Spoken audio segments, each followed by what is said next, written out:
جی السلام علیکم، میں ہوں نظر عباس لندن سے۔ سر یہ میں اپنی بات شروع کرنے سے پہلے یہ چھوٹا سا کلپ ہے، ذرا اس کو دیکھیں ذرا۔ The future, the relationship with Pakistan and Turkey will grow. Look, Pakistan has gone through a bad period in the last 30 years. We lost our momentum of growth. Pakistan just did not live up to its economic potential. We had two terrible governments of two political families who ruled us for 30 years. And they're still here. They've been in power for 8 months. And they have basically run this country into the ground. So Pakistan in the 60s was one of the fastest growing economies in the world. And especially in the developing world, Pakistan was given as an example. A lot of countries followed Pakistan's model in the 60s. Malaysia, South Korea, we were considered a model. And as I said, unfortunately, in the last 3 decades, we lost that momentum because we had very poor governance. So looking ahead, I think Pakistan and Turkish relationship has tremendous potential. And we were discussing, there were a lot of mutual areas which we could benefit each other. جی سر، یہ سیگا نے یہ Turkish کوئی ادارہ ہے journalist کا، انہوں نے خان صاحب کو انوائٹ کیا، اور یہ جس بندے کو ہمارے موجودہ وزیر اعظم اور جو ہے انٹیریئر منسٹر اور ایک سرکاری ملازم جو غالباً جنرل صاحب تھے، ان کی ماں پہ گولیاں مار کے جس شخص کو گھر بٹھایا گیا، سر اس بندے کو ٹرکش کے سیگا نے انوائٹ کیا، اور انہوں نے خطاب کرنے کے لیے ان کو کویسچن آنسر سیشن تھا، جس میں مختلف کویسچن پوچھے گئے، جس میں اسلامی ممالک کے تعلقات کے حوالے سے اور انٹرنیشنل یوکرین وار اور کشمیر کے حوالے سے باتیں کی گئیں، ان سے پوچھا گیا۔ یہ چھوٹا سا جو کلپ میں نے دکھایا، یہ صرف اس دکھانے کا مقصد صرف اتنا سا ہے، یہ کافی لمبا ہے۔ It's beautiful to watch a person you have kicked him out of the office. ایک بندے کو دھاندلی دھوس کے ذریعے سے 2 نمبری کے ذریعے سے نکالا گیا۔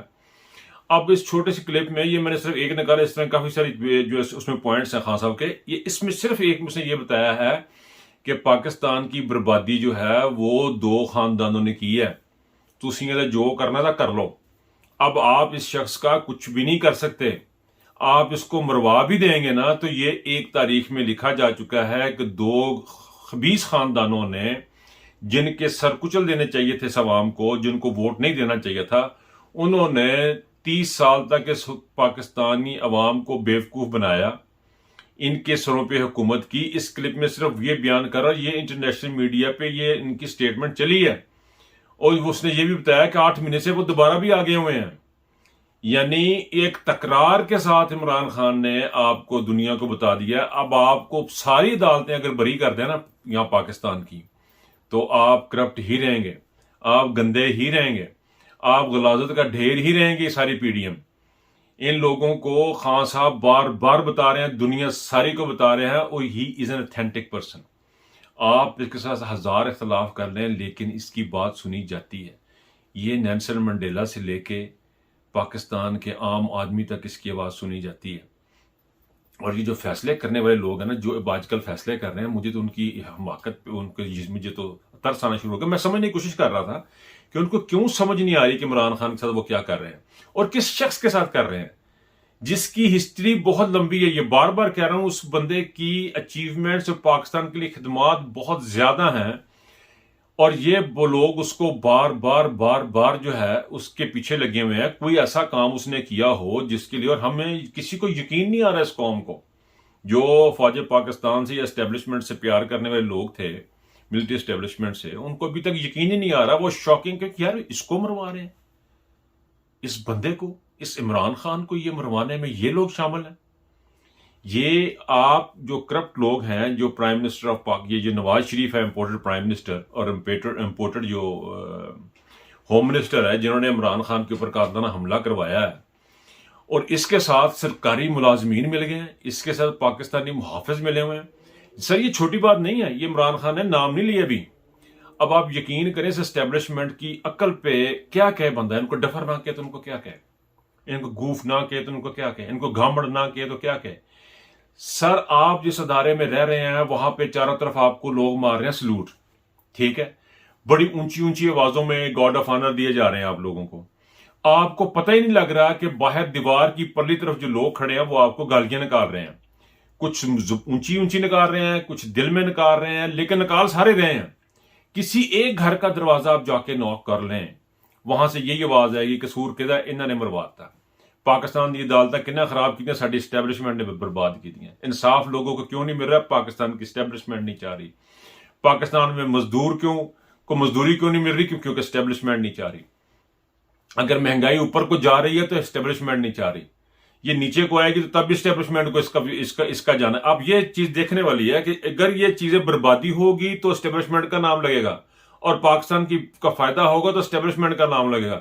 لیکن بہرحال یہ کلپ میں نے دکھایا, اس کلپ کے آگے بھی بہت ساری چیزیں کشمیر کے معاملے میں ان کا موفع بلاسمٹی, یہ جو رسول پاک کی شان میں جو گستاخیاں ہوتی ہیں اس کے بارے میں خان صاحب نے ڈیٹیل میں بات کی. اور آپ دیکھیں اسی بندے پہ آپ الزامات لگا رہے ہیں. یار حد نہیں ہوگی کہ عمران خان جو ہے وہ شاید مذہب کا کوئی گستاخ بندہ ہے, جو سب سے زیادہ پروٹیکٹ کر رہا ہے اس پہ الزام لگا رہے ہیں. دیکھیں میں یہ بھی سمجھنے کی کوشش کر رہا تھا, یار یہ جھوٹ جو بولتے ہیں کہ عمران خان کے گولیاں نہیں لگیں, یہ کس طرح یہ بندہ لیکن مجھے اب سمجھ آنی شروع ہو گئی ہے کہ جن کے لیڈر یہ کہتے رہے ہوں کہ ہماری لندن تو کیا پاکستان میں پراپرٹی نہیں ہے, پاکستان تو کیا لندن تو کیا پاکستان میں پراپرٹی نہیں ہے, تو بعد میں پراپرٹیاں نکلیں کلیبری فونٹ جنہوں نے بنائے, جن کو لیڈر اس قسم کے ہیں, تو وہ اسی طرح کی باتیں کریں گے. جو ان کے جو پیروکار ہیں وہ یہی باتیں کریں گے گولیاں نہیں لگی ہیں, کیونکہ دے کین بلیو اٹ. اگر ایک ڈی پی او کہہ سکتا ہے کہ جی پتہ نہیں کنے ریکارڈ کی تھی ویڈیو میں تو لب رہے ہیں, اور خدا کی پناہ ہے یہ اپنے بچوں کے پاس جاتے ہیں رات کو, یہ بندے یہ کیا اگزامپل سیٹ کر رہے ہیں اپنے بچوں کے لیے, یہ کیا بتا رہے ہیں, یہ جرنل, یہ جج, یہ جرنلسٹ, یہ کیا بتا رہے ہیں اپنے بچوں کو جا کے, یہ کیا بتا رہے ہیں, کیا نیشن کیا تیار کر رہے ہیں اپنی. یہ دیکھیں عمران خان کا آپ کے پاس کوئی علاج نہیں, آپ اس کو مروا بھی دیں گے نا, یہ پاکستانی قوم اتنی سٹوپڈ نہیں ہے. اب جو جنریشن کھڑی ہوگی نا 60% جو پاکستان کی آبادی ہے, اس نے اب آپ کو ووٹ نہیں دینا, اس نے اب آپ کے بچوں کی غلامی نہیں کرنی ہے. اب جو مرضی کر لیں, اب آپ دوبارہ اسیسمنٹ کر لیں, 4-6 مہینے آپ ویٹ کر لیں کہ عمران خان کی پاپولرٹی کم ہو جائے گی.